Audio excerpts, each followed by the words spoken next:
انتبه إلى هذه المسألة مهمة جدا. الشيطان يدفع الصغار. إذا وضع الطعام والشيطان جائع يريد هذا الطعام، دفع الصغير إلى الطعام وجعله يتناول بسرعة بدون تسمية. ماذا حصل الآن؟ استباح الشيطان الطعام، لأن الطعام لا يمكن أن يستبيح الشيطان إلا إذا مدت اليد إلى الطعام ولم يذكر اسم الله عليه، فيستبيح الطعام حينئذ. ولهذا قد يأتي الشيطان الجائع بالغلام أو الجارية أو غيرهم ويدفعه إلى الطعام دفع. تجد الصغير يأتي يركض إلى الطعام، يهجم هجوما ليأخذ لقمة منه، يدفعه الشيطان كما بين عليه الصلاة والسلام.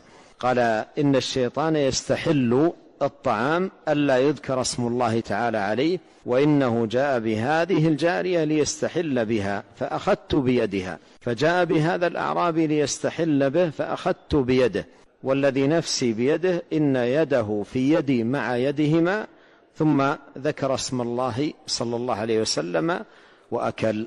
الحاصل أن من أعظم فوائد هذا الحديث أن التسمية مطلوبة من كل من يضع يده في الطعام، من صغير أو كبير. كل من يضع يده في الطعام لا بد أن يسمي. إن ترك التسمية واحد من الآكلين استحل الشيطان الطعام من جهته. نعم.